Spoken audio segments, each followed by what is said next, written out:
안녕하세요. 즐거운 월요일입니다. 저 오늘 기본서 책 가지고 가겠습니다. 그 책 제일 뒤에 보시면 뭐 법전 있을 거예요. 법전 따로 떼세요. 제일 뒤에 보시면 이렇게 법령집이라고 떨어질 거예요. 떨어질 겁니다. 그러니까 지난주에 얘기한 것처럼 이 법령집이 여기 뭐라고요? 기본서. 이게 기본서예요. 그래서 민법 시간은 우리 평소 하는 수업, 정규 수업 시간뿐만 아니라 뭐 특강 같은 거 할 때도요. 법전은 꼭 필수 지참입니다. 보시고 요 법전을 설명해 놓은 게 요 기본서예요. 그리고 기본서는 다 보지 않을 거고 책이 혹시나 무거워서 분철하시겠다 하시는 분은 가급적이면 안 했으면 좋겠습니다. 이유는 중간중간 민법 총칙할 때 물채권을 같이 하는 경우가 덜어 있습니다. 그러니까 혹시나 책이 좀 무거우셔가지고 좀 가지고 다니기 좀 불편하다 하시더라도 분철은 가급적이면 안 했으면 좋겠습니다. 물론 저는 분철하고 싶어요. 그러면 분철하세요. 아셨죠? 근데 민법 총칙하다가 중간중간에 물채권을 할 수도 있다. 그 점 때문에 분철 안 했으면 좋겠고 그리고 이제 첫 시간이니까 뭐 여담이긴 합니다만은 이렇게 책갈피 씌우시는 분이 종종 있으세요. 책갈피 나이가 좀 있으셔가지고 책갈피에다가 선생님 책갈피 씌우셨어요? 한번 봐도 돼요?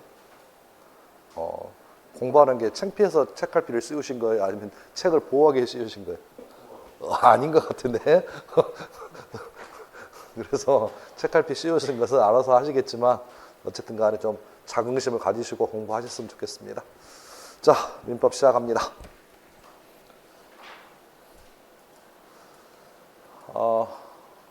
다시 민법은 총 몇 편으로 구성되어 있다고요? 5편. 1편의 제목은 총칙, 2편의 제목은 물권, 3편의 제목은 채권. 시험범위는 아니지만 4편의 제목 혹시 기억나세요? 친족편. 5편의 제목은 상속. 그래서 민법은 총 몇 개의 편으로 구성되어 있다고요? 4개, 5개. 첫 번째 민법 총칙. 두 번째는 물권. 세 번째는 채권. 네 번째는 친족. 다섯 번째는 상속. 그래서 각각의 법이다. 물권법, 채권법, 친족법, 상속법의 공통 분모만 따로 모아서 우리는 무엇이라 부른다? 뭐라 부른다고요? 총칙이라고 부른다. 다시 각각의 강론 파트를 4가지 법을 아우를 수 있는 공통 분모만 따로 모아서 뭐라 부르자? 민법 총칙이라고 부르자. 아시겠지만 총칙에서 우리 시험은 60%가 출제가 되고 그러니까 문제수 따지면 24문제가 나오고요. 물권, 채권 합쳐가지고 40%가 나옵니다. 그래서 16문제가 물채권에서 나옵니다. 작년에 꽈락률이 많았던 이유는 물채권 파트가 좀 어려워서 그리고 대부분 학원에서 채권법을 거의 안 하세요. 하여간 넘깁니다라는 맥락에서 하다 보니까 생각보다 작년이 좀 어려웠던 점이 여기입니다. 그래서 당분간은 민법 총칙 24문제가 나오는 이 부분을 가지고 10월달 입문과정, 11월 입문과정, 아마 12월까지도 총칙 부분만 가지고 할 거고 물채권은 물론 총칙할 때 물권법을 건드릴 거고 총칙할 때 채권법을 건드리게 하겠습니다만 본격적인 물권 채권 파트는 내년 가야 할 것 같아요. 아셨죠? 다만 필요한 부분은 중간중간 왔다 갔다 할 거예요. 아셨죠? 강의가 처음에 어려운 이유가 여기가 총칙이다 보니까 하다 보면 물권법을 강의 안 할 수가 없어요. 이유는 뭐라고요? 물권법, 채권법이 뭐라고요? 공통 분모다 보니까 공통 분모를 하다 보니까 어쩔 수 없이 물권법, 채권법, 시험에 나오지 않는 친족법, 시험에 나오지 않는 상속법 같은 것을 건드릴 수밖에 없다. 됐나요 지금? 그래서 법전이 가장 중요합니다. 됐나요 지금? 그런 맥락을 좀 정리해 두시면 되겠고 그래서 당분간은 총칙 위주로 할 텐데 총칙은 총 몇 장으로 구성되어 있다라고 얘기를 했냐면 총칙은 1장의 제목이 뭐라고요? 통칙이에요. 통하는 법칙에서 통칙이고, 그리고 제2장의 제목이 뭐라고요? 여러분처럼 엄마 배에서 태어난 사람을 뭐라 부른다? 자연인. 줄여서 뭐라 간다? 인이라고 부르고, 엄마 배 속에 태어난 자연인 말고도 뭐가 있다고요? 법인 있다. 그러면 결과적으로 우리가 엄마 배에서 태어난 사람을 자연인이라고 부르고 일정한 단체에게 주어지는 것을 법인이라고 불렀을 때 이 자연인과 법인을 배우는 이유는 뭐라고요? 자연인과 법인을 배우는 이유. 권리라는 걸 배우는 게 민법인데 이 권리의 주인이 누구냐? 그래서 권리의 주체를 배우기 위해서 우리는 민법 총칙 시간에 누구하고 누구를 배운다고요? 자연인과 법인을 배운다. 됐나요 지금? 얘기 끝. 그러면 그 권리 주체가 무엇을 가지고 권리의 대상이 뭡니까? 대상에 대해서 배우는 것이 4장. 뭐라고요? 물건입니다. 뭐라고요? 물건이다. 그래서 갑이라는 자연인 또 을이라고 하는 법인이 갑에 뭘 가지고? 물건 가지고. 그래서 권리의 대상을 배우기 위해서 배우는 게 민법 총칙 몇 장이라고요? 4장이고 그 다음에 나오는 것은 갑이란 사람과 을이란 사람이 뭘 할 거냐? 뭘 할 거냐? 그래서 갑이 을과 자기 집을 뭐 한다? 매매한다. 또 갑이 을에게 자기 집을 뭐 한다? 뭐 증여한다. 그래서 어떤 식의 행위할 겁니까? 라는 맥락에서 5장의 제목이 뭐라고요? 법률 행위라는 걸 배운다. 그래서 어찌 보면 민법 총칙은 우리가 알고 있는 육하 원칙을 배우는 거예요. 지금 누가 어디서 무엇을 가지고 어떻게 할 것이냐 의 가장 대략적인 것을 배우는 걸 뭐라 한다? 민법 총칙이라 부르니까 순서는 이렇게 배울 거예요. 그래서 보고 끝에는 6장은 기간을 배울 거고 7장은 좀 어려우는 소멸시효라는 파트가 민법 총칙의 소멸시효 파트입니다. 그래서 우리는 요 7개 장에서 총 몇 개가 시험에 나온다고요? 24개가 나옵니다. 적을 필요는 없어요. 적을 필요는 없고 다만 지금은 이제 오늘 처음 하는 과정이니까 문제의 구성이 주로 어떻게 구성되어 있는지 보여드립니다. 그래서 어디에 힘을 쓰고 어디에 좀 힘을 뺄지에 대해서만 설명을 합니다. 그래서 통상적으로 통칙 파트에서요. 해마다 한 2문제 정도가 나옵니다. 자연인 파트에서는 보통 3문제에서 4문제 정도가 출제가 됩니다. 법인 파트에서 역시 3문제에서 역시 4문제 출제가 됩니다. 물건 파트는 좀 쉬운 파트인데 통상적으로 해마다 거의 2문제가 고정인 것 같아요. 그리고 법률행위는 좀 약간 분석해 보면 뭐 예를 들어서 반사회적 법률행위, 의사표시, 대리, 기타 등등 해가서 여기는 통상적으로 5개에서 6개 정도가 나옵니다. 민법 총칙에서는 가장 범위가 넓고 가장 어려운 파트입니다. 그리고 기간은 요즘 같은 추세라면 안 나오는 경우가 좀 있습니다. 요즘은 거의 안 나온다 보시면 돼요. 안 나온다 보시면 될 것 같고 소멸시효 관련 파트는 해마다 한 2문제 정도. 작년에 좀 특이하게도 3문제가 나오긴 했습니다만은 요건 좀 약간 이상적인 좀 이상하고요. 통상적으로 2문제. 그래서 이렇게 해서 24문제 정도가 출제가 됩니다. 그래서 다만 우리의 목표는 24개가 나오면 최소한 그래도 방문각에서 제 수업을 들었으면 최소한 22문제 정도는 맞춰야 되지 않나 싶습니다. 그래서 상당 부분을 민법 총칙에 할애할 거예요. 아셨죠? 그래서 여러분의 목표는 24개 중에서 몇 개를 맞춘다고요? 22개를 맞춘다. 버릴 거 없습니다. 민법 총칙에서는 버릴 게 없어요. 지금 물론 강의 스타일이 채권법 가서도 버리지 않습니다. 어느 그룹에서 비가 내릴지 모르기 때문에 다 합니다. 다 합니다. 다만 시간이 좀 걸릴 뿐이니까 일단 11월, 10월, 11월, 12월 과정에서는 총칙 위주로 하겠습니다. 아셨죠?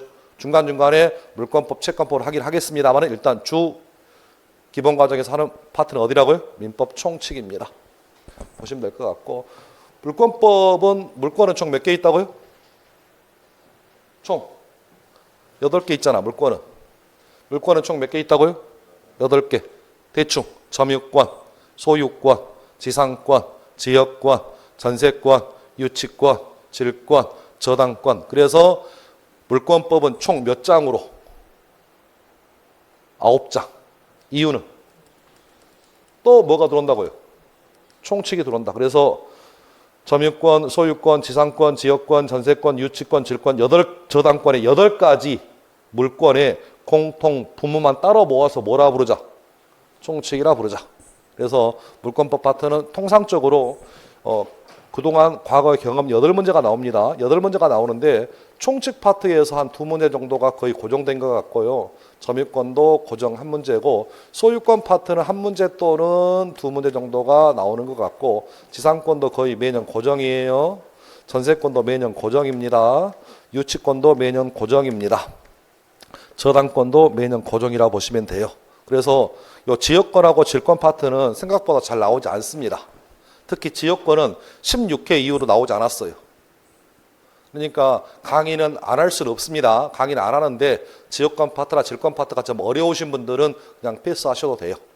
됐죠? 다만 전체적인 흐름이 이게 좀 다른 얘기 좀 해볼게요. 공인중개사에서도 민법이라는 시험을 봅니다. 그런데 공인중개사 민법 시험의 물권법은요 총 15개가 나와요. 통상적으로. 저희 시험은 그 반인 8개밖에 안 나옵니다. 그러니까 공부 방향이 공인중개사 민법 공부하시는 분들은 예를 들어서 지상권 파트를 굉장히 세심하게 배우세요. 전세권도 세밀하게 배웁니다. 왜냐하면 이 총 9장 중에서 문제가 총 몇 개 나온다고요? 15개 나오다 보니까 한 챕터마다 2문제, 3문제가 겹칠 수 있습니다. 그러니까 좀 더 디테일하고 세밀하게 좀 필요하지만 저희 시험은 그 넓디 넓은 지상권에서 몇 개 나온다고요? 한 문제밖에 안 나와. 그러니까 세심하고 디테일 지엽적인 판례 같은 것은 큰 의미는 없어요 지금. 됐나요 지금? 그래서 제가 강의할 때 공인중개사 같은 경우라면 지상권 파트를 4시간 정도 할 거예요 아마. 근데 아마 저희라면 지상권 파트를 아마 2시간 정도에 끝낼 겁니다. 아셨죠? 그러니까 이런 부분이다 보니까 그래서 일단은 다른 시험하고 약간 좀 차이점을 좀 보입니다. 됐나요 지금? 다만 우리의 목표는 8문제 중에서 최소한 그래도 저한테 들었으면 6문제 정도는 맞춰야 되지 않나 싶습니다. 생각보다 그렇게 어렵지 않아요. 어렵지 않습니다.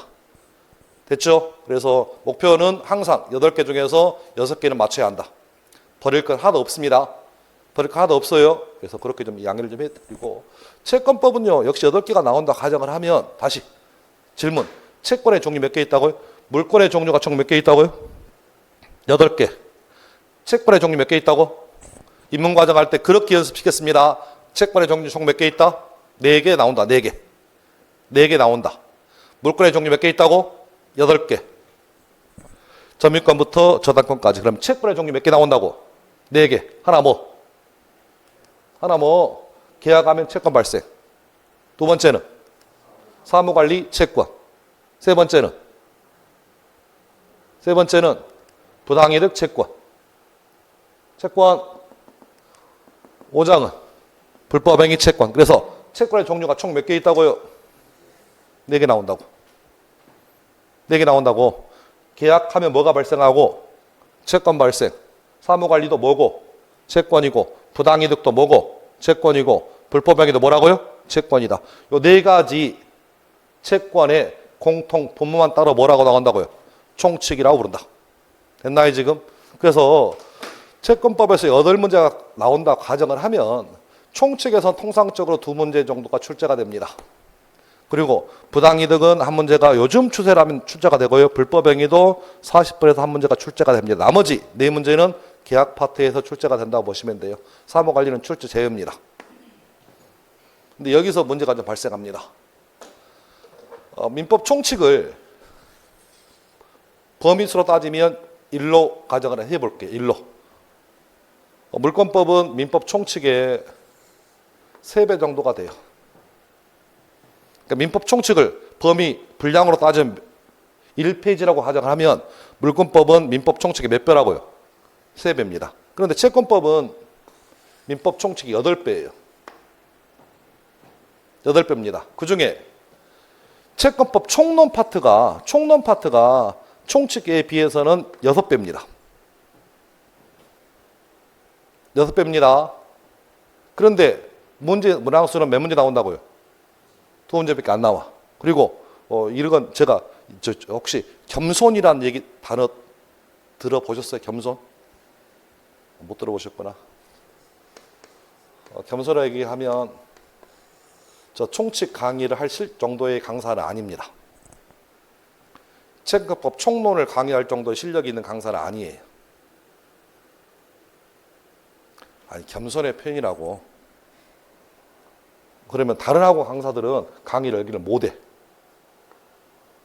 그러니까 여기는 패스야. 뭐라고요?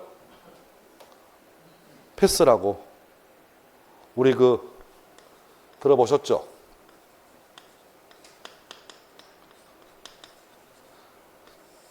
채권자 지속권. 법조항 하나 펴보실래요? 법조항 406조. 406조.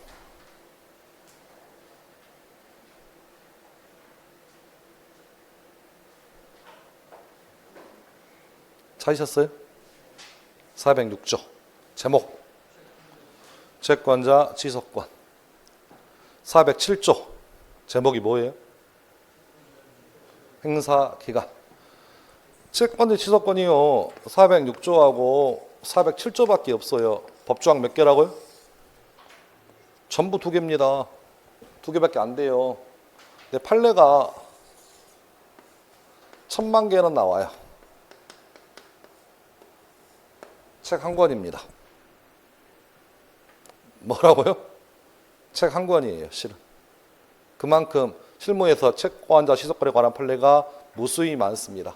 이 무수히 많은 것을 제가 강의할 실력도 안 되고 또 내지는 강의할 시간도 없고, 근데 문제는 나올까 말까 합니다. 그래서 부득불 버리지는 않습니다. 버리지는 않아요. 다시 한번 얘기하지만 어느 그룹에서 비가 내릴지 모르니까 버리지는 않는데 하긴 다 할 거예요. 그리고 채권법 총론 다 할 거예요. 다 하긴 할 거야. 하긴 할 건데 아마 내년 3월 정도 가서 아마 할 거예요. 아마. 그러니까 지금 당장은 건드리지 않으시면 좋겠습니다. 종종 선생님 저희 채권 총론 언제 합니까? 라고 질문하시는 분이 계시는데 때가 되면 할 거니까 다만 내년 3월 정도 민법 총칙을 어느 정도 90% 완성하고 채권법을 어느 정도 완성한 다음에 제일 마지막 파트에 채권법 총론을 하겠습니다. 이렇게 좀 일단 앞으로 강의 계획을 잡으시고, 자 복습을 좀 해볼게요. 우리 지난 입문과정 할 때 계약 요 얘기 좀 배우신 것 같아. 민법상 계약의 종류. 그래서 우리가 요 계약의 이름을 뭐라고 배우셨어요? 뭐라고 배우셨어? 전형계약이라 배우셨잖아. 전형계약의 의미가 뭐라고요? 전형계약이란 어디에 민법에 규정된 계약을 뭐라고 부른다고요? 전형계약이라 부른다. 자동차 보험계약은 민법에 규정이 없다. 자동차 보험계약을 우리는 배운 사람답게 뭐라고 부른다? 비전형계약이라 부른다. 그래서 우리는 민법상 전형계약을 총 몇 개 들어보셨어요? 15개 들어보셨나요? 15개. 그래도 지난 우리 9월 달에 입문과정 할 때 시간을 할애하면서까지 한번 들어는 보셨잖아. 다 외우지는 못해도 대충. 자, 첫 번째 뭐? 증여.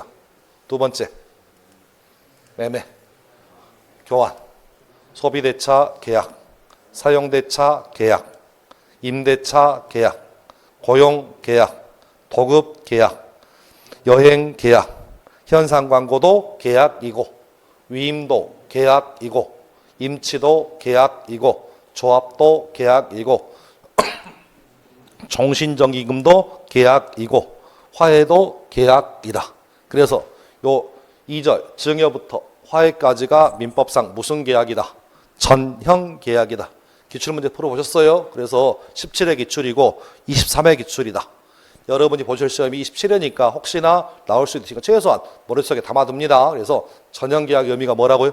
전형계약의 의미가 민법에 규정된 계약을 뭐라고 한다? 전형계약이라 부르고, 우리는 디테일하게는 계약 중에서요, 매매계약, 임대차 계약, 도급계약, 위임계약만 시험범위입니다. 나머지는 시험범위 아닙니다. 다만 총칙 계약 총론 파트에서 한 번씩 나올 수 있는 지문이니까 좀 기억하시고, 매매계약은 역시 매년 한 문제가 출제가 되고요.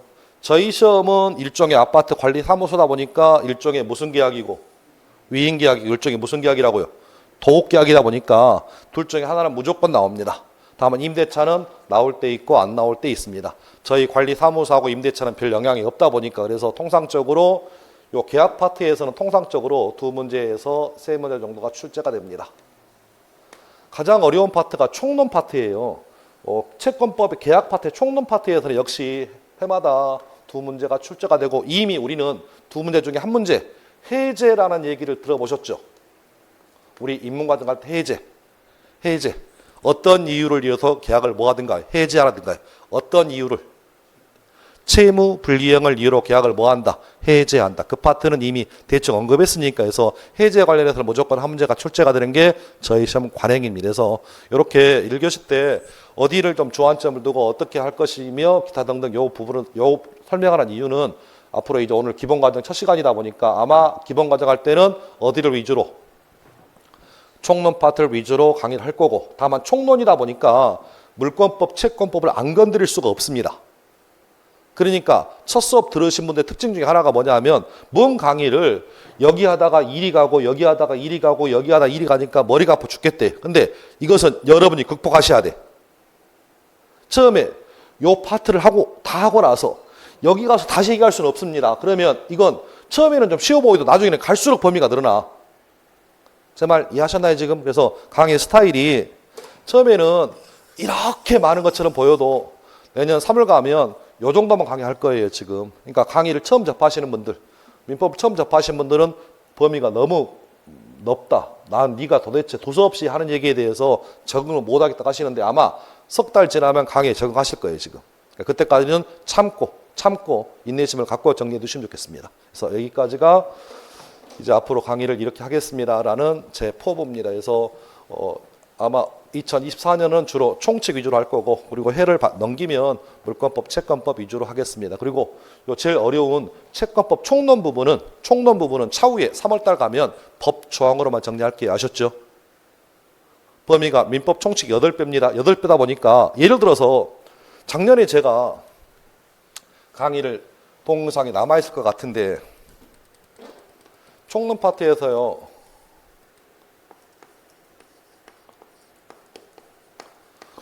불가분 채무에 대해서 한 2시간 정도 언급한 적이 있습니다.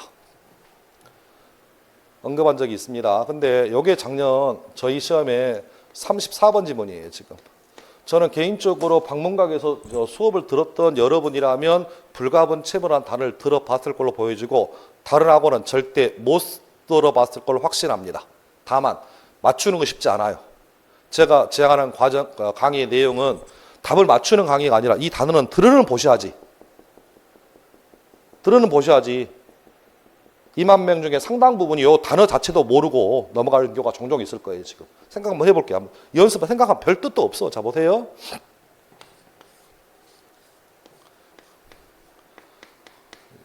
제가 예전에 부동산 사무실 지금 이사 왔는데 그 당시 그 부동산 사무실은 제가 1층에서요. 보증금 1,000만 원에 월세 차임을 80만 원 주고 1층 부동산 사무실 운영할 때가 있었습니다. 임대차 계약을 체결했습니다. 그런데 임대인이 누구였냐면요. 할아버지 할머니가 돌아가셔가지고 갑 큰오빠, 을 둘째 오빠, 병 셋째 오빠, 정 막내딸, 사남매가 상속받은 건물이었어요. 그래서 그 지분이 큰오빠 4분의 1, 둘째 오빠 4분의 1, 셋째 오빠 4분의 1, 막내딸 4분의 1 이렇게 하나의 건물을 4명이 공동 소유하는 무슨 관계였다고요? 공유관계였습니다. 그러면 임대차 계약이 끝나면 요 임대인들은 저한테 뭐 해줘야 돼요? 계약 끝나면 임차 보증금 돌려 줘야죠. 상량기출 임대인의 임차에 대한 임차 보증금 반환 채무는 불가분 채무인가요? 아닌가요? 이게 기출이에요. 그러면 불가분 채무에 대응되는 말은 뭘까? 대응되는 말. 쉬운 말로 반대말. 당연히 뭐겠어? 가분 채무겠잖아요. 그렇잖아. 그러면 불가분 채무, 가분 채무 중에 임대인의 임차인에 대한 임차 보증금 반환 채무는 가분 채무, 불가분 채무. 여기에 만일에 가분 채무가 돼버리면 큰오빠 저 임차인에게 얼마 빼줘야 돼? 250. 4분의 1이니까 둘째 오빠 저한테 얼마? 250. 셋째 250. 막내딸 250. 그런데 큰오빠는 저한테 250을 주고 둘째 오빠도 250을 주고 셋째 오빠한테 250을 주고 막내딸이 안 주면 저는 어떻게 해야 돼? 요건 좀 답이 안 나오잖아요 지금. 그래서 이런 것은 불가분 채무로 이해합니다. 제 말 뜻 이해하셨어요 지금? 생각을 바꿔보세요. 만일에 지금 비슷한 맥락이에요. 하나의 토지, X 토지가 방금처럼 갑, 을, 병, 정이 상속받아가지고요. 4명의 상속인들이 하나의 토지를 공동으로 소유하고 있는 무슨 관계라고요? 공유관계다. 그런데 만일에 A란 사람이요. 소유자들의 동의 받지 않고 X 토지를 아무런 이유 없이 무단으로 뭐하고 있다고요? 점유하고 있어. 허락을 받지 않고. 그러면 A가 하나의 공유토지를 무단으로 점유하면 소유자한테는 뭐가 생겨요? 당연히 손해가 생기겠죠. 손해가 생기겠잖아. 그 손해가 1,000만 원이라고 가정을 해볼게요. 그러면 공유자, 소유자들은 자신의 소유권에 기해서 자기 땅을 불법 점유한 A를 상대로 해서 왜 우리 땅, 내 땅에 대하여 하락값이 쓰느냐라는 것을 이유로 이렇게 불법 행위를 이유로 해서 손해배상을 청구하겠잖아요. 당연한 거 아니야? 그럼 이 불법 행위 손해배상 청구는 가분일까 불가분일까? 여기에 26개 기출입니다. 가분 불가분. 1,000만 원 전체적으로 보면 1,000만 원 손해가 발생했다고. 그러면 이게 가분이 돼버리면 각 소유자별로 250만 청구하면 돼. 근데 이게 만일에 뭐가 돼버리면 불가분이 돼버리면 어느 한 사람이 그냥 1,000만 원 청구하면 돼요.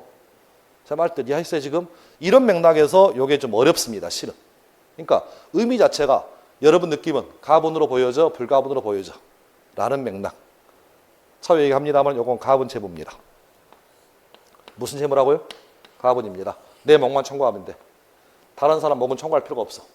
그런 맥락에서 정리하시면 되니까 이게 들어보고 안 들어보고의 차이니까 어쨌든 간에 시험이 갈수록 저렇게 이게 채권 총론 파트는 민법 총칙과 물권법 파트는 기출문제로 공부하시면 돼요. 왜? 그동안 쌓인 게 많아. 그런데 총론 파트는 민법 총칙의 몇 배라고요?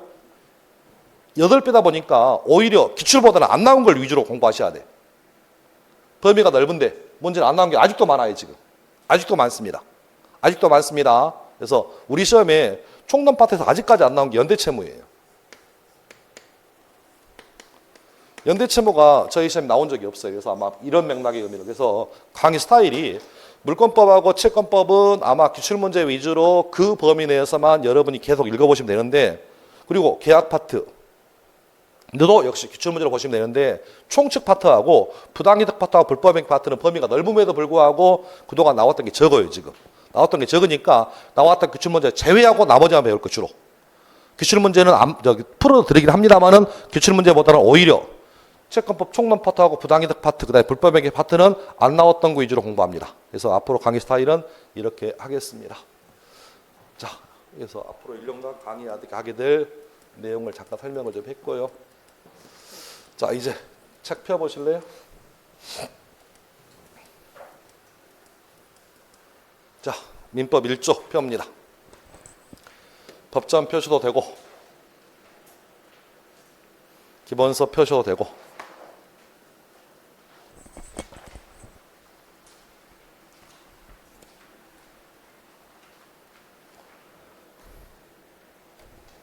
자, 책 좀 펴보실래요? 책 좀 펴볼게.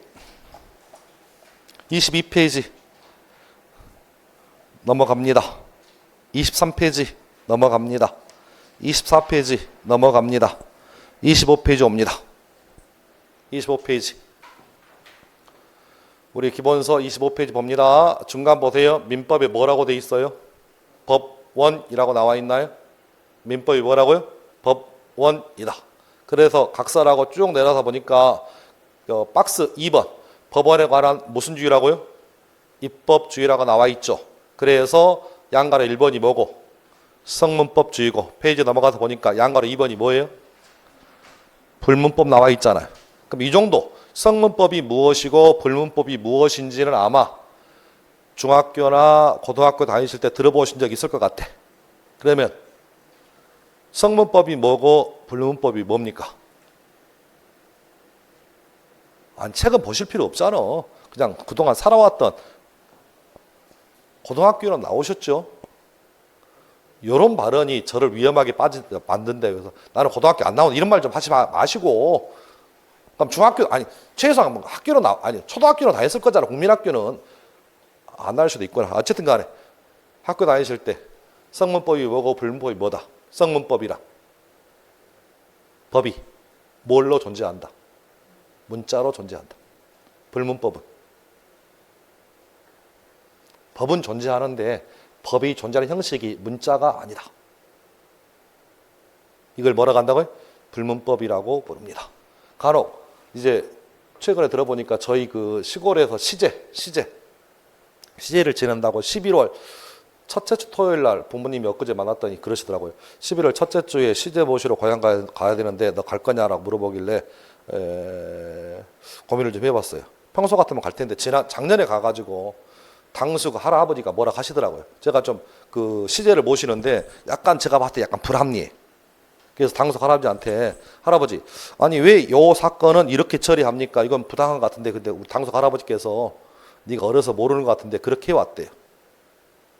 그래서 제가 아니 그렇게 해왔으면 근거라도 있으면 좋겠습니다. 라고 했더니 당수 할아버지 뭐라고 한다고요? 근거는 없고 그렇게 내려왔대. 이게 일종의 뭐라고요? 불문법이라고. 일종의 법은 법인데 너네 보여 안 보여? 안 보여. 그래서 법의 형식이 뭘로 보이면 글자의 형태로 보이면 뭐라고 부르고? 성문법. 됐나요 지금? 법은 존재하지만 그 법이 글자 이외의 형태로 보이면 뭐라고 한다? 불문법이라고 부른다. 그 정도의 뜻만 보시면 되겠습니다. 끝. 됐습니다. 페이지 넘어갑니다. 자 이제 26페이지 보면 대망의 이제 민법 1조가 등장합니다. 민법 1조. 26페이지 아래에 나와 있죠. 아래에 나와 있죠. 칠판 보세요. 저는 민법 강사니까 그래도 시험에 나온다, 안 나온다. 나올 수도 있습니다. 그걸 떠나서 최소한 민법 1조 정도는 저에 대한 예의라고 생각하시고 좀 암기했으면 좋겠습니다. 최소한의 저에 대한 뭐라고요? 예의다. 선생님 혹시 헌법 1조 대충 아니 모른다 하지 마. 대충 들어봤잖아요. 헌법 1조. 대한민국은 민주공화국이다. 대한민국의 모든 주권은 국민으로부터 나온다. 헌법 배우신 적 있어요? 없어. 헌법 배운 적도 없음에도 불구하고 헌법 1조 대충 하는데 그래도 민법을 배우는데 민법 1조 정도는 좀 시험 볼 때까지는 암기합니다. 제목이 뭐라고요? 제목 법원.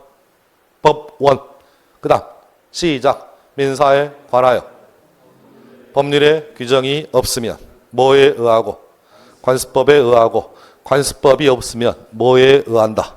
조리에 의한다. 다시 민사에 관하여 뭐가 없으면 법률의 규정이 없으면 뭐에 의하고 관습법에 의하고 관습법이 없으면 조리에 의한다. 라는 게 뭐라고요? 민법 1조. 제목이 뭐라고요? 법원입니다. 자,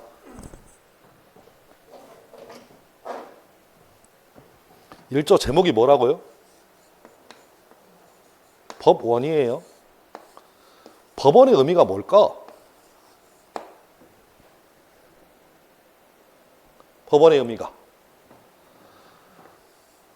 아마 10월달 이번 올해 10월달 정도는 아마 제가 여러분에게 좀 이해를 돕기 위해서 젊은 사람들이 좀 싫어하는 한자를 좀 쓸게요. 한자를 좀 쓰겠습니다.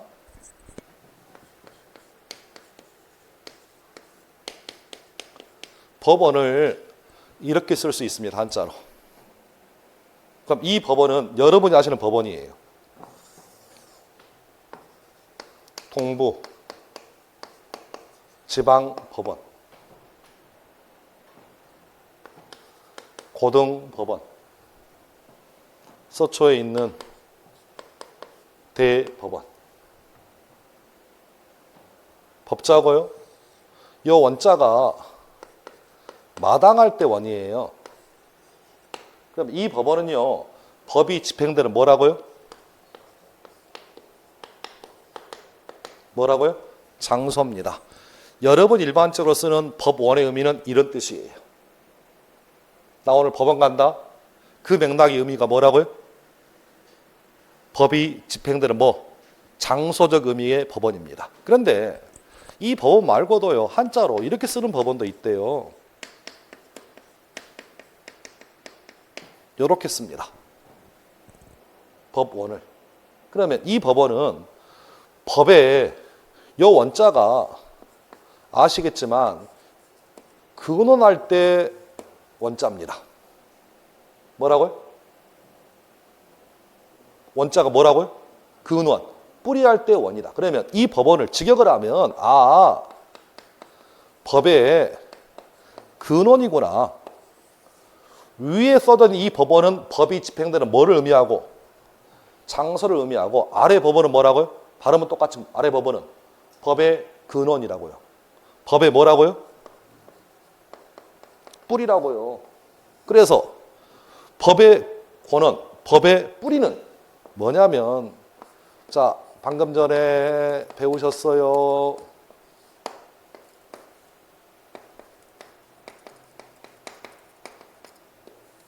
자, 성문법도 뭐고? 법이고. 불문법도 뭐라고요? 법입니다. 자, 먼저 갑니다. 성문법도 뭐고? 법이고. 다시 강조. 불문법도 뭐라고요? 법이라고. 됐어요, 지금? 끝. 그러면 법의 근원, 뿌리는 둘 중에 하나예요. 뭐하고 뭐? 성문법 내지는 불문법이라고. 됐나요, 지금? 그럼 이것을 의역을 하면 이 원자는요, 법이라는 것이 어떤 식으로 존재합니까? 법의 존재 형식에 대해서 우리는 한자로 저렇게 법원이라고 해요. 그래서 법은 어떤 형태로 존재한다고요?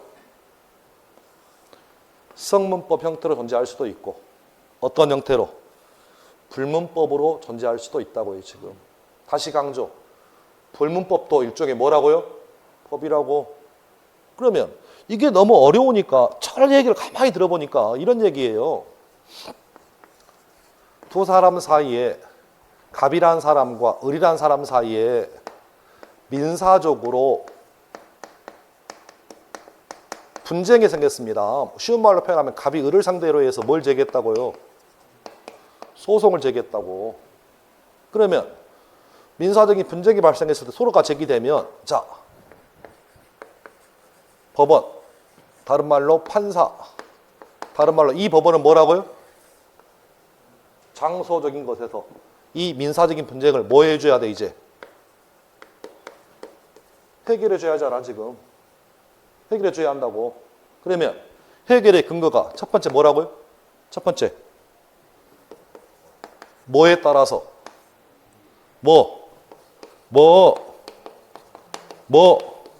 성문법에 따라서 해결하시라고.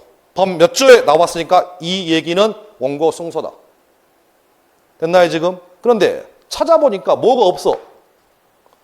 뭐가 없어? 법이 없어. 그러면 판사님께서 야, 법이 없으니까 법 만들어지고 나오면 올래? 이럴 수는 없잖아. 사건 해결해 줘야 돼. 그러니까 법이 없을 때를 대비해서 뭐가 들어온다고요? 뭘로 들어온다고? 관습법으로 해결하시라고. 그런데 가만히 보니까 뭣도 없고 성문법도 없고 뭣도 없어. 관습법도 없어. 찾을래야 찾을 수가 없어. 판사가 보니까. 그러면 판사가 쪽팔리게 아직 법률도 없고 관습법도 없으니까 뭔가 만들어지면 오세요 라고 할 수는 없잖아. 그래서 뭐에 의해서 뭐에 의해서? 조리에 의해서 해결할 수밖에 없다고요. 그래서 순서가 이 얘기야. 아, 두 사람 사이에 뭐가 발생했다고? 민사적인 분쟁이 발생했을 때 1순위가 뭐고?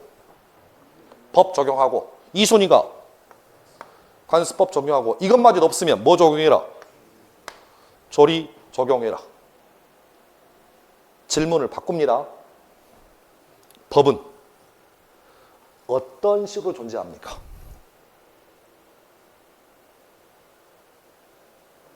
법은 어떤 형태를 띠면서 존재하냐고. 첫 번째 뭐? 법률의 형태. 두 번째는 관습법의 형태. 세 번째는 조리 형태로 존재합니다. 그래서 결과적으로 민법 1조의 법원의 의미는 법에 적용되는 순서를 규정하고 있는 법이 민법 몇 조라고요? 1조다. 뭐라고요? 민법 1조의 법원의 의역은 뭐라고요? 의역은 법에도 뭐가 있다? 순서가 있다. 그럼 다시 이것도 뭐고? 법이고 이것도 뭐고? 법이고 이것도 뭐다? 법이다. 세 개가 다 뭐라고요? 법이라고. 그러면 한번 찾아볼게요. 만일에 판사님께서 두 사람 사이 민사적인 분쟁을 해결하려고 법을 찾아보니까 공교롭게도요. 뭣도 있고 법도 있고 뭣도 있고 관습법도 있고 하물며 뭣도 있어? 조리도 있어버려 지금. 하나의 사건에 적용시킬 법이 총 몇 개가 나온다고요? 세 개가 나오면 어떤 법 적용시켜야 돼? 무조건 이 법 적용시키라고. 그래서 표현이 뭐가 없을 때만 법률의 규정이 없으면이잖아 지금. 그럼 있으면 역으로 있으면 법률 적용시키라고. 그럼 관습법은 뭐 할 때만? 법률이 없을 때만 적용하시라고 지금. 그 맥락의 의미가 민법 뭐라고요? 1조입니다. 의미 됐나요 지금? 그래서 민법 1조의 사전적 의미는 법의 뭐라고요? 적용 순서다.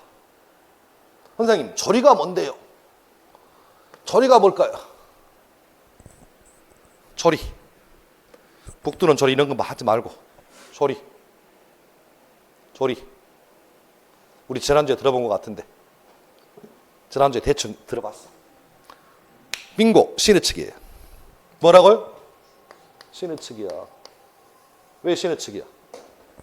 법이 없어, 법이. 뭔가를 잡아둘 법이 없다고. 그렇다고 해서 풀어줄 수는 없잖아. 민법은 일반법이다 보니까 어쩔 수 없이. 그래서 사람이 사람으로 해야 될 도리. 다른 말로 뭐? 시내칙. 다른 말로 뭐?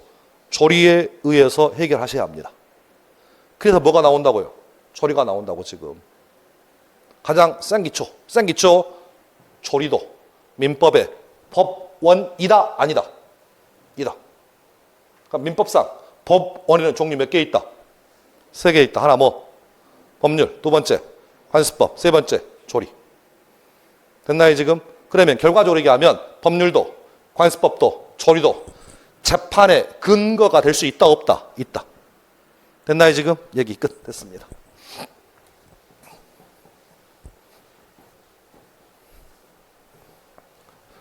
저는 뭐 서울대는 아닙니다만 그래도 법대를 졸업했습니다. 왜 놀라지 않으세요? 야, 진짜로 여러분 진짜로 이게 좀 생각할 문제예요. 법대 졸업하고 지금 주택관리사 민법 강사하는 것 자체가 제 스스로는 쪽팔리긴 하지만 여러분의 영광인 줄 아셔야 돼. 진짜예요. 회계학과 나와서 회계 원리 강의하신 분 없습니다.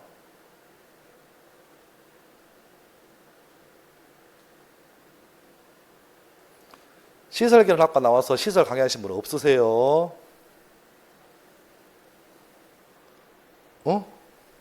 뭐 실무학과 나와서 실무 강의하신 분 없으세요? 아셨죠? 다 나이 먹고 스스로 공부해가지고 다 그렇게 강의하시는 분들이 우리 관리사 중에 10명 중에 9명이 그러세요. 아셨죠? 여러분은 복 받으신 분이에요. 법대 졸업해서 어찌됐든 간에 우수한 성적은 아니지만 어쨌든 졸업해서 강의하고 있습니다. 아셨죠? 저는 법대 들어가서요. 1학년 1학기 때 총칙만 배운 것 같아요. 그리고 1학년 2학기 때 가서 물권법하고 채권법을 배운 듯한 기억이 나고요. 그리고 2학년 때 가가지고 친족하고 상속을 배운 기억이 납니다. 그래서 정확하게는 잘 기억 안 납니다만 하여간 1년 반 동안 민법 총칙만 배웠어요. 그리고 다 배운 것도 아니야. 혹시 이제 나이가 좀 먹어서 그렇지만 저 대학교 다 다니실 때 학교 다 다니질 않으셨잖아요. 저는 그냥 그 친구들한테 부탁해가지고 그 대리 출석.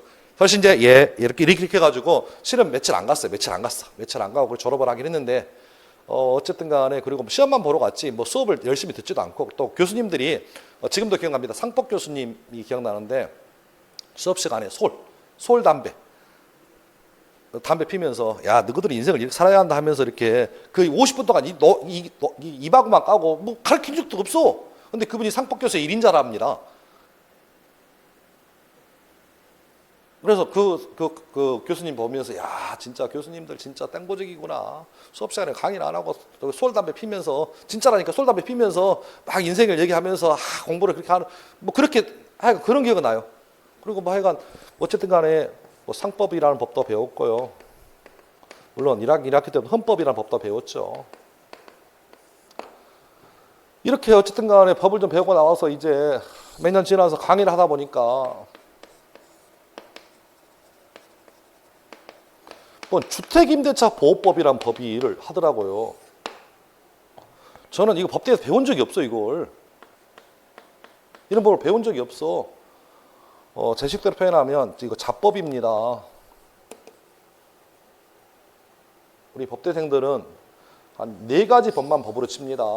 헌법, 민법, 형법, 상법, 행정법, 기타 등등만. 나머지 주택임대차 보호법 그리고 여러분이 예를 들어서 2차 가서 배우는 주택법 이런 것들 저는 배운 적이 없다니까 이런 것을 학법 다닐 때 건축법 배운 적이 없어. 다 뭘로 친다고요? 우리 2차 교수님들은 저한테 뭐라 하겠지만 다 자법으로 칩니다. 자법으로. 이것 말고도 주택임대차 보호법, 뭐 시행령, 뭐 주택임대차법 시행규칙 이런 것은 아예 쳐다보지도 뭐 저는 강의하면 처음 봤어. 이런 것도 법이냐고. 이거 법이에요, 법 아니에요? 혹시 서울시 의회에서요 조례 만들어 가지고 서울시민 여러분 눈 왔을 때요 내 집 앞에 눈 치우세요라는 조례 있는지 아세요? 이거 법인가요?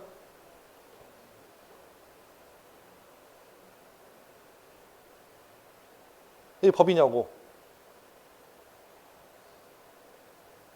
자, 이제 하고 싶은 얘기. 이것은 이거 정리합니다. 법에는 종류가 2가지가 있대요. 뭐라고요? 2가지. 그래서 법에는 종류가 2가지가 있답니다. 하나는 뭐? 형식적 의미의 법. 2번째는 실질적 의미의 법으로 나눌 수 있습니다. 혹시 하도 오래돼가지고 기억은 잘 안 나는데 몽테스키에라는 프랑스 정치학자가 삼권분립이라는 얘기 들어보셨어요? 고등학교는 나오셨네요. 어쨌든 삼권분립 고등학교 때밖에 안 배우는데 삼권분립의 취지가 뭐예요? 나라가 균형 있게 발전하려면 입법부의 역할과 행정부의 역할과 사법부의 역할이 서로 불가침이고 서로 독립적이었을 때만 나라가 발전한다. 그런 게 삼권분립이잖아요. 어찌됐든 간에 입법부는 뭐야? 뜻이 법을 뭐해? 만들어. 행정부는 그렇게 입법부에서 만든 법을 뭐해? 집행하겠죠? 당연히. 사법부는 그렇게 법을 제대로 집행하는지 심사는 검사 감독하니까 아닌가요? 사법부. 됐나요 지금? 끝. 그러면 입법부는 주로 어디예요? 어디? 국회잖아요. 행정부는?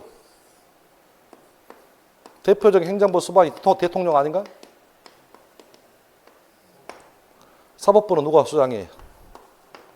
대법원장이 되겠죠? 대법원장, 뭐 기타 등등. 자, 국회에서 법을 만드는 건 당연합니다. 근데 대통령도 법을 만들지 않나? 대통령 법 못 만들어요? 우리 형님들은 들어봤을 것 같은데?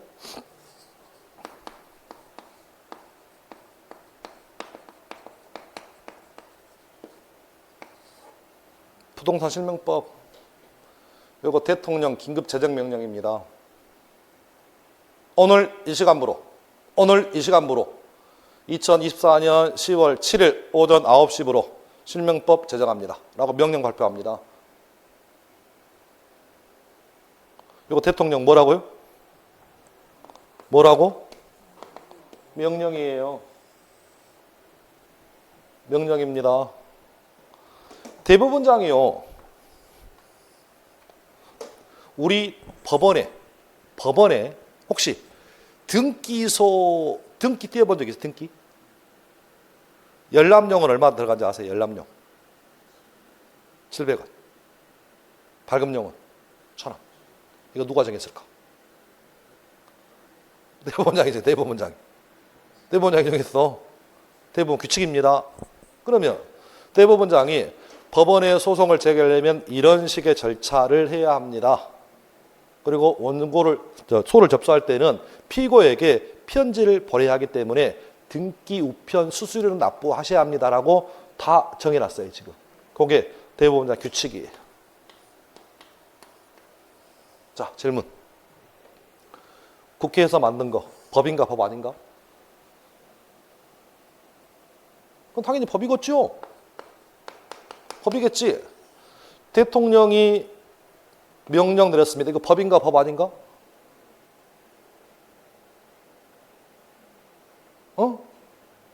잠깐만.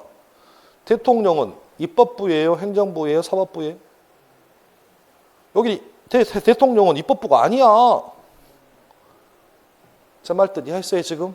그래서 이제 형식적 의미 법이 뭐냐 라는 겁니다. 그래서 법을 만드는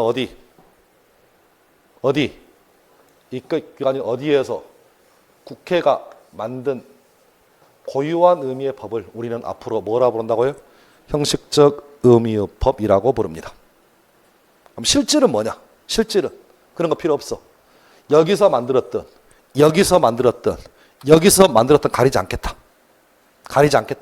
그 내용이 국민의 권리와 의무를 직접 제한해버리면 우리는 그걸 다 뭐라 부른다? 실질적 의미의 법이라고 부르겠다.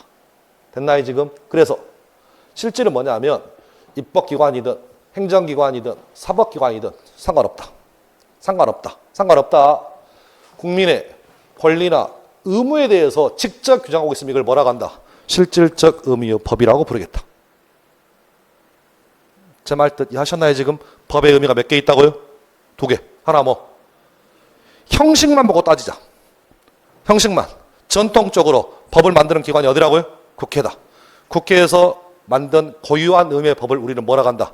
형식적 의미의 법이라고 부른다. 실질은 뭐라고요? 그런 거 안 보겠다. 어디서 만들었던 상관없다. 다만 그 내용이 직접 국민에게 영향을 미치는 순간 우리는 그것을 뭐라고 부른다? 실질적 의미의 법이라고 부르겠다. 그럼 질문. 서울시에서 만든 조례는 형식적 의미의 법인가요? 아닌가요? 서울시에서 만든 조례. 서울시는 입법부 아니에요. 거기는 행정부 일종의 행정부 자치니까 서울시에서 만든 조례는 형식적 의미의 법은 아니다. 다만 실질적 의미의 법입니다. 제 말 뜻 이해하셨나요 지금? 그래서 우리는 앞으로 뭐가 나오면 뭐가 나오면 법이란 말이 나오면 무조건 따져봐야 돼. 그 법의 의미가 형식인지 실질인지. 됐나요? 자, 민법 시간이다 보니까 우리는 법이란 단어가 나오면 원칙은 형식적 의미의 법만 의미합니다.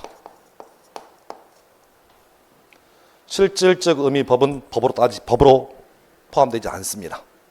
원칙이에요.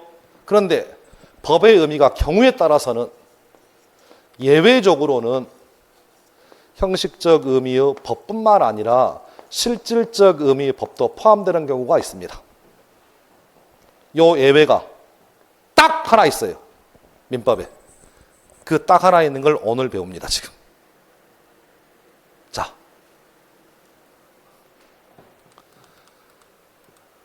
민법 1조 법원 민사에 관하여 법률. 이 법률이라고 나오면 종류가 몇 개 있다고요? 2개 있다고. 하나 형식적 의미의 법. 두 번째는 실질적 의미의 법. 이랬을 때 이 법의 의미가 형식을 의미합니까? 실질을 의미합니까? 라는 시험 기출문제가 물론 요즘은 나오지 않지만 과거에 자주 나왔던 기출입니다. 그래서 오늘 이 법에 유일하게 예외를 오늘 배웠습니다. 민법 1조의 법률만 형식적 의미의 법률을 포함하는 실질적 의미의 법률입니다. 그럼 따라서 1조를 제외하고는 몇 조에서 물어보든 여러분은 다 뭘로 대답하시라고? 형식적 의미의 법으로 대답하시길 바랍니다.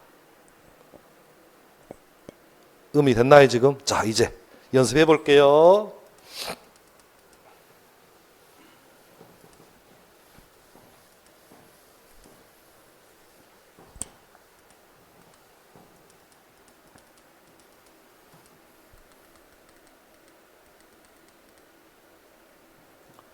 지금 저는 칠판에 1조,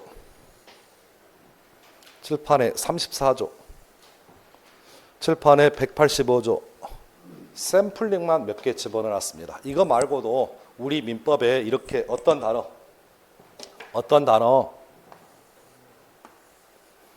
이런 단어가 앞으로 법 조항마다 무수히 많이 나올 거예요.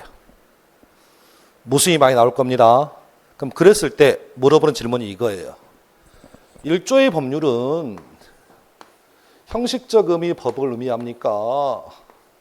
형식적 의미의 법은 물론이거냐 실질적 의미까지 포함됩니까? 이렇게 물어볼 거예요. 또 34조에도 표현이 뭐예요? 법이잖아. 그럼 이 법이 형식적 의미의 법을 의미합니까? 실질적 의미의 법률까지 포함됩니까?를 물어볼 거예요. 질문 이해하셨나요 지금? 또 우리는 차후에 185조에 가서도 이 법률이 형식적 의미의 법만 의미합니까? 실질적 의미의 법까지 포함돼 이렇게 물어볼 거예요. 됐어요 지금? 그래서 제가 지우긴 했지만 앞으로 뭐가 나오면 법 또는 법률이란 단어가 나오면 이건 원칙적으로 뭔만 의미한다? 형식적 의미의 법만 의미한다. 다만 경우에 따라서는 예외적으로 형식적 의미의 법뿐만 아니라 실질적 의미의 법률을 포함하는 경우도 있더라 라고 하면서 예외가 딱 하나 있다. 몇 조? 1조. 이것만 예외야. 그럼 따라서 1조를 제외하고 나머지에서 나오는 이 뭐는 법률은 뭔만 의미해요? 형식적 의미의 법만 의미합니다. 이래서 강의가 어렵다고 한대요. 근데 나중에 요건 차후에 한번 정리하면 외울 게 없어. 외울 게 없다고 지금. 그러니까 이렇게 설명하고 다음에 34조 가가지고 또 얘기하기 또 불편하잖아 지금. 그러니까 어렵습니다.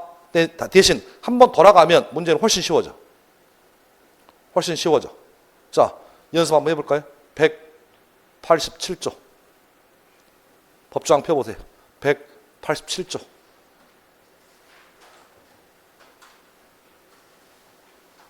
187조는 우리 입문과정 할 때 한번 들어본 것 같아. 상속, 공용징수, 판결, 경매, 기타 법률의 규정에 의한 물권의 득실 변경은 등기를 요하지 않는다. 여기서 질문. 187조에도 어떤 표현이 떠요? 법률 뜨잖아. 법률 뜨잖아. 이 법의 의미가 시험 질문에 이렇게 나올 거예요. 형식적 의미의 법을 의미합니까? 실질적 의미의 법률까지 의미할 거. 이렇게 물어보면 답은 나왔죠. 답은 뭐라고? 형식만 의미한다고. 제 말 뜻 이해하셨어요 지금? 그러니까 우리는 중간중간에 법조항 읽으실 때 항상 이렇게 법률의 의미를 나올 거예요 지금. 다 기출입니다. 다 기출이에요. 아직은 안 배웠지만 법인도 권리 능력이 있다면 법인의 권리 능력이 이 법률의 의미가 뭡니까? 형식이다. 실질은 빠진다라는 거예요 지금. 다시 나중에 185조 물권의 종류입니다. 물권은 법률 또는 관습법에 의하는 외에는 임의로 뭐하지 못해요. 창설을 못하잖아. 그럼 역으로 한번 따져봅시다. 물권을 뭐 하려면 창설 만들려면 어디에 의해야 돼? 어디에? 법에 의해서 물권을 뭐 할 수 있고 창설할 수 있고 하물며 관습법으로도 물권을 뭐 할 수 있어? 창설. 다시 이게 문맥적인 표현을 역으로 해석하셔야 돼. 물권은 법률 또는 관습법에 의하는 외에는 임의로 뭐 하지 못하니까 만들지 못하니까 역으로 그러면 새로운 물권을 만들려면 뭐에 의할 수밖에 없다고? 법률 또는 뭐? 관습법. 됐어요 지금? 그래서 시험에 이렇게 나와. 대통령의 명령으로 뭐? 대통령의 명령으로 새로운 물권을 만들 수 있어요 라고 나와. 그럼 여러분은 답을 하셔야지. 명령? 법인가? 아, 명령은 형식적 의미 법이 아니라 실질적 의미 법이구나. 그러면 여기서 말한 이 법률은 무슨 법만 의미하니까? 형식적 의미의 법으로는 물권을 창설할 수 있지만 대통령의 긴급명령은 실질적 의미 법률이니까 이 법률 가지고는 창설할 수 없구나. 이렇게 이해하시라고 지금. 이게 응용이라고 지금. 제 말 뜻 이해하셨어요 지금? 하나 통일시켰습니다. 앞으로 민법 시간에 민법 몇 조? 1조의 법률은 뭐라고요? 1조의 법률은 형식적 의미의 법률뿐만 아니라 가장 넓은 의미의 실질적 의미의 법률까지 포함한다. 그러니까 나머지 1조를 제외하고는 형식적 의미의 법률만 법으로 친다. 제식대로 빼라면 나머지 법은 뭘로 친다? 자법으로 친다. 자법으로 친다. 제 뉘앙스 이해하셨어요 지금? 그래서 우리는 이제 외우실 게 이거야.